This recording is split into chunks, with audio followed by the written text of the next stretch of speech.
Տիկին Մինասյան վարչապետ Նիկոլ Փաշինյանը աշխատանքային այցով Ստամբուլում էր հանդիպում ունեցավ թե հայ համայնքի, թե նախագահ Էրդողանի հետ, չնայած տեղեկությունները շատ աղքատիկ էին, բայց երկու կողմն էլ հայտարարություն տարածեցին հանդիպումից հետո, ինչ կարող ենք ասել այս հանդիպումը ինչ տվեց։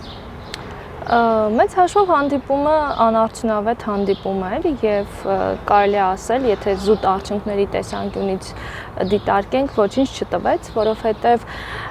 երկու կողմերը ըստ էության առարկայական որևէ խնդրի հետ կապված պայմանավորվածության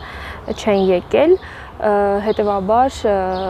հայ-թուրքական հարաբերություններում որևէ կարևոր տեղաշարժ տեղի չի ունեցել։ Մենք ուղղակի կարող ենք դա գնահատել այցելությունը որպես առաջին, այսպես աշխատանքային այց երկու պետությունների միջև, այսինքն գործընթաց, երկխոսություն, որը դեռ շարունակվում է, սա դրական է անշուշտ, եւ ըստ էության երկկողմանի համատեղ ուրեմն որոշ օրակարգի մշակում, որը հույս ունենանք ապագայում ավելի դրական դեր կխաղա հետագա գործընթացների հետ կապված։ Տիկին Մինասյան, ինչպես էր արձագանքը Թուրքիայի ներսում, մամուլը ինչպես արձագանքեց այս հանդիպանը, դրանից ինչ-որ բան կարող ենք ստանալ, հասկանալ։ Գիտեք, շատ հետաքրքիր էր, որ մամուլը մինչև հանդիպումը որոշակի ավելի մեծ հույսեր էր, այսպես սպասումներ էր այո գեներացնում, որ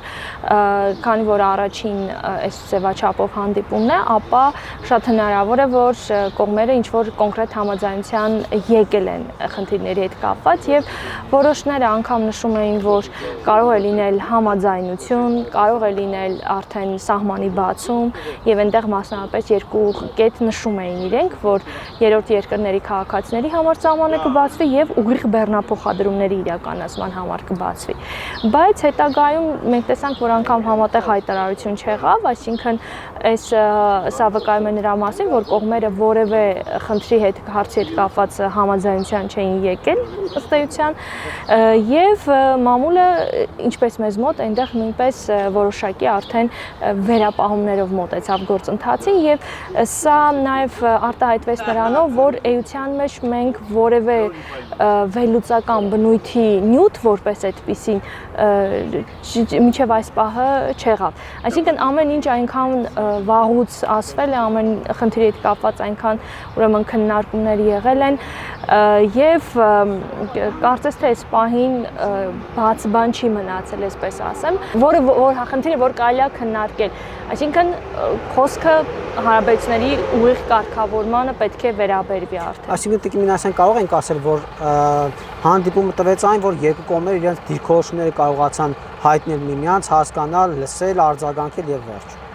Ես կարծում եմ երկու կողմերը դիրքորոշումները միմյանց հետ կապված վաղուց տեղյակ էին։ Այստեղ ոչ թե դիրքորոշումների արտահայտման մասին էր խոսքը, այլ հարցերի քննարկման մասին էր խոսքը, երբ որ, այսինքն երկու երկրների դիրքորոշումները ես կարծում եմ միմյանց հայտնի է, պարզ է։ Եվ սա թերևս նրա հետ է կապված, որ կողմերը նշում են առանց նախապայմանների գործընթացի մասին, թեև այստեղ կարելի է վերապահումով մոտենալ թուրքական կողմից։ Սա եւ ըստ էության արդեն բովանդակային խնդիրների քննարկման մասն էր խոսքը։ Այս առումով ես արդեն նշեցի, որ այո, կարելի է դրական համարել, որ կա գործընթաց եւ կողմերը քննարկում են ընդհանուր հետաքրքրություն ներկայացնող խնդիրներ եւ հնարավոր է, որ այս հարցի հետ կապված կարողանան հասնել այսպես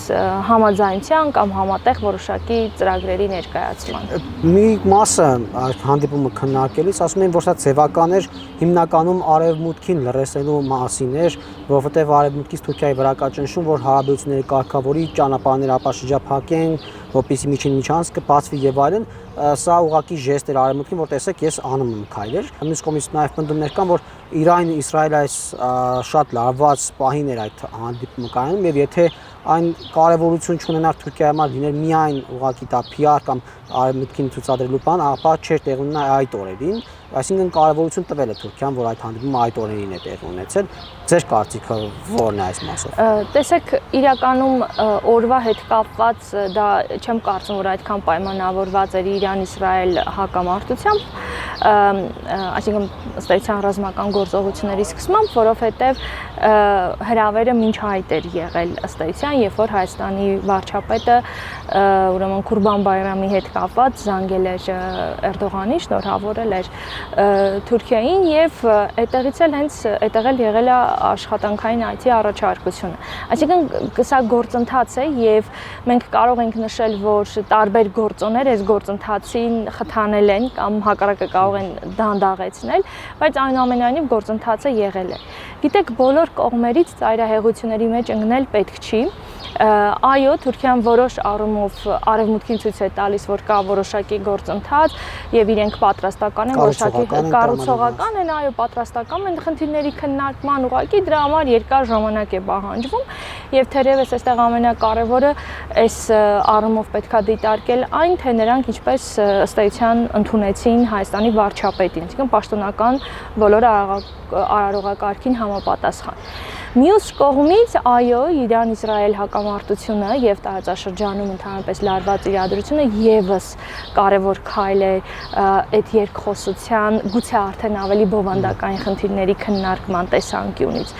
որտեղ մենք իրականում չգիտենք ինչ խնդիրներ են քննարկել, չնայած որ տարածված հաղորդակցությունների մեջ կար տեղեկություն, որ նաեւ տարածաշրջանային հարցեր են քննարկել, այսինքն անշուշտ այս խնդիրը, որը եւ Թուրքիային է մտահոգում եւ Հայաստանին էր մտահոգում, հետևաբար հաստատ քննարկել են կողմերը։ Եվ այստեղ կա նաև երրորդ կարևոր կետը, որ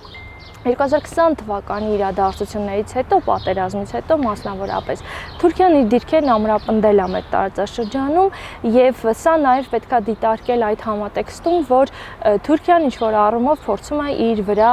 տարածաշրջանի հետ կապված ավելի, այսպես, մեծ մեխանիզմներ վերցնել։ Այսինքն պատասխանատվության չափը մեծանում է։ Պատասխանատվության չափ վերցնել, հանդես գալ օրինակ Հայաստանի եւ Ադրբեջանի միջև ինչ-որ գործընթացներում, ինչ-որ խնդիրների հետ կապված որոշումներ կայացնել եւ այլն եւ այլն։ Դուք միասին այս լարված իրավիճակը տարածաշրջանում, ինչպես նշեցիք, Թուրքիայի դերակատարության բարձրացում եւ այդ պարտականությունների ստանձնման կարևորությունը, որովհետև առանց պարտականությունների ստանձնումի չես կարող տարածաշրջանում լինել հեգեմոն։ Դա կնպաստի, որ Թուրքիան ավելի շահագրգռված լինի տարածաշրջանում ճանապարհների ապաշրջափակմամբ, հարաբերությունների կարգավորմամբ, որովհետև եթե դա չլինի, ապա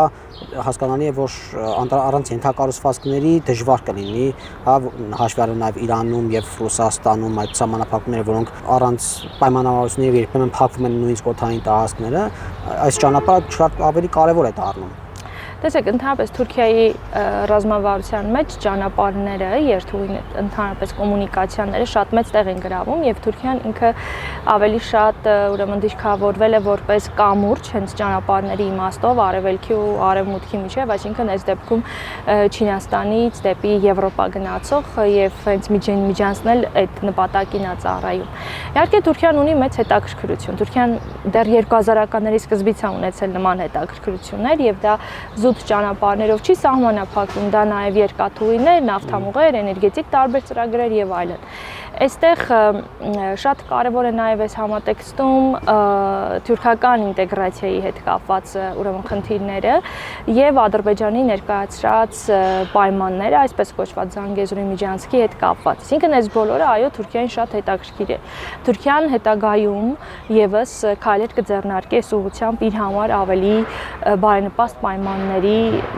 ուրեմն հասնելու տեսանկյունից։ Այդ թե հետագայում նրա քաղաքականությունը ինչպես պայմանավորված կլինի եւ ինչ ձեռքբերումներ կամ զարգացումներ տեղի կունենան, ըստ էության սա արդեն մեծ հաշվով ավելի շատ իմ կարծիքով պայմանավորված կլինի հետագա աշխարհաքաղաքական իրադրությամբ, որը ինչ հնարավորություններ կտա Թուրքիային եւ ինչ սահմանափակումների առջեւ կկանգնեցնի Թուրքիային։ Իսկ ճանապարհները այո Թուրքիայի այսօր գլխավոր խնդիրներից են արտաքին քաղաքական։ Թուրքիայի համար կարևոր է, որ դա լինի այն տեսքով, որը ցանկանում կամ պնդում է Ադրբեջանը, թե։ Ես կարծում եմ Թուրքիայի համար կարևոր է, այո։ Որովհետև անդադ այդ արևմուտքի ազդեցությունների մասին խոսք է գնում, արևմուտքի դեպքում ինքը չի խոսում է ավելի շատ Ադրբեջանը, բայց դա չի նշանակում, որ նույն ռազմավարությամբ չեն նրանք առաջնորդվում։ Հակառակը, ես կարծում եմ, որ Ադրբեջանը անգամ այս հարցում Թուրքիայի կողմից լիակատար աջակցություն ունի։ Տիկին Մինասյանի վերջում խոսենք նաև Ադրբեջանի ազդեցությունը գործընթացի վրա հայ-թուրքական հարաբերությունների կարգավորման իմաստով, որքանով է դա խորը եւ որքանով ունի Թուրքիան շահագրգռվածություն, որպեսզի անհնարինության դեպքում նա գնա լուծման առանց Ադրբեջանին սպասելու, նաև նախորդ օրը տեղի ունեցել հանդիպում նաև Ադրբեջանի նախագահի եւ Էրդողանի միջև դա այդ ժամանակին չէ քննարկվել։ Տեսեք, նախ նշեմ, որ Ալիևի այցը Թուրքիա նախապես էր պլանավորած, շատ ավելի վաղուց, եւ դրա մասին պայմանավորվածությունը շատ ավելի վաղուց կար, երբ որ նախորդ անգամ էր Ալիևը գտնվում ուրեմն Թուրքիայում։ Այսինքն այս այցը պետք չի կապել Հայաստանի վարչապետի այցի հետ, դա նախապես պլանավորած այց էր, դա լինելու էր։ Խնդիրները բնականաբար կան եւ քննարկվել են անշուշտ, եւ բնականաբար կարևոր հարցերից մեկը հենց Հայաստան-Ադրբեջան հարաբերությունների կարգավորման խնդիրն է։ Տեսեք, Ադրբեջանը այո գործոն է, որը կարող է ազդել Թուրքիայի որոշ չափով որոշումների վրա, այսպես ասեմ, վերապահումով մոտենանք հարցին, որովհետև Թուրքիայի ընդհանուր ռազմավարությունը մեր նկատմամբ ձևավորվել է դեռևս 1990-ական թվականների սկզբին եւ էության մեջ մինչեւ այսօր փոփոխությունների չի ենթարկվել։ Եվ այս վերջին այցն էլ հենց դա ցույց տվեց, որ այդ ռազմավարությունը առայժմ չի փոփոխվում։ Իսկ այդ ռազմավարության մեջ Ադրբեջանը կարևոր գործոն է հանդիսանում։ Այսինքն, եթե Թուրքիայի ռազմավարության մեջ տեղի ունենա փոփոխություն եւ թուրքական կողմը ցանկանա հաստատել հարաբերություններ կամ ինչ-որ փոփոխություններ կատարել, վստահորեն ինքը ունի այդ մեխանիզմները, այդ բոլորը կատարելու անպայման կարող է։ Տեսեք, օրինակ ես միշտ բերում եմ այս օրինակը, որ օրինակ սահմանը բաց է երրորդ երկրների քաղաքացիների համար, չէ՞ որ դա բուն հայ-թուրքական հարաբերությունների կարգավորում չի եւ սահմանի բացում եւ այո հայաստանցիներին չի առնչվում եւ Թուրքիայի քաղաքացիներին չի առնչվում։ Այսինքն տեսեք, սա այս փոքր քայլերը անգամ վկայում են այն մասին, որ նախխնդիրը Թուրքիայի համար շարունակում է մնալ քաղաքական որոշման հարց։ Երբ որ այստեղ փոփոխություն կլինի, մենք տեսնենք նաեւ Ադրբեջանի դերի հետ կապված որոշակի փոփոխություններ։ Այսինքն այն պնդումները, որ Ադրբեջանը այնքան ազդեցություն ունի Թուրքիայի վրա, որքան Թուրքիան Ադրբեջանի եւ քանի որ Ադրբեջանը ամենախոշոր ներդրողն է, Էրդողանը անձամբ է պարտք Ալիևին ընտրությունների հետ, այսինքն դրանք չափազանցված գնահատականն են։ Տեսեք, դրանք ինչ որ առումով չափազանցված են, այո, Ադրբեջանը ունի բավականին մեծ ներդրումներ Թուրքիայում։ Խոսքը 20 միլիարդ ներդրումների մասին է, որից 18 միլիարդը պատկանում է Սոքարի։ Դեռ այստեղ հարց է, ով է ում ավելի շատ աջակցություն ցույց տալիս։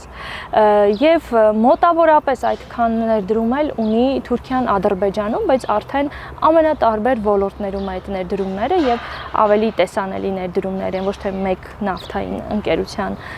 վերաբերող։ Բացի այդ, Ադրբեջանը ինստիտուցիոնալ մեծ ազդեցություն Թուրքիայի քաղաքական համակարգի վրա չունի։ Այո, կան որոշակի շրջանակներ, հատկապես ազգայնական շրջանակները, որոնք որ Ադրբեջանին աջակցում են իրենց քաղաքական ծրագրերից ելնելով։ Եվ այստեղ թերևս ամենակարևոր խնդիրը, որը վերջին տարիներին մեծ դեր է խաղացել, դա Էրդողանի եւ Ալիևի անձնական սերտ կապերն են։ Իհարկե, այս խնդիրները կարելի է շատ քննարկել, թե սրանք որ չափով են ազդում Թուրքիայի օրինակ որոշումների կայացման վրա, որ չափով են սահմանափակում Թուրքիայի ուրեմն գործողությունները։ Իմ կարծիքով Թուրքիայի ընդհանուր ռազմավարությանը, երբ որ նայում ենք արտաքին քաղաքական խնդիրներին, մենք տեսնում ենք, որ այնտեղ որոշ չափով դրանք լիակատար դեր խաղացող չեն, այսինքն եթե դրանք Թուրքիայի չհամապատասխանեն Թուրքիայի շահերին, անշուշտ կշրջանցվեն, այո։ Տիկին Մինասյան, ռազմավարությունից խոսեցիք Թուրքիայի, ո՞րն է Թուրքիայի ռազմավարությունը Հայաստանի հետ կապված։ Որը 90-ականներից չի փոխվել, ըստ էության։ Տեսեք, ես կասեի ավելի շուտ դա հարավ-կովկասյան ռազմավարությունն է, որի նպատակն է հարավային Կովկասում հասնել ազդեցության, իսկ այստեղ ամենագլխավոր սյունը հանդիսանում է ուրեմն բանը Ադրբեջանը, իսկ մեծ հետ կապված դրվեց դեռ 90-ականների սկզբից, երբ որ ձևավորվեց քաղաքականությունը, դրվեց այն խնդիրը, որ հայ-թուրքական հարաբերությունների կարգավորումը ավելի ձեռնտու է եւ դրանով ավելի շատ գրգռված է Հայաստանը, քան Թուրքիան։ Դրա համար Հայաստանը պետքա դրա համար վճարի ինչ-որ գին, որը մեծ հաշվով այդ ռազմավարությունը մինչև այսօր չի փոխվել։ Հասկանալի։ Չմոռանաք հավանել տեսանյութը եւ բաժանորդագրվել Civic AM-ի YouTube-յան էջին։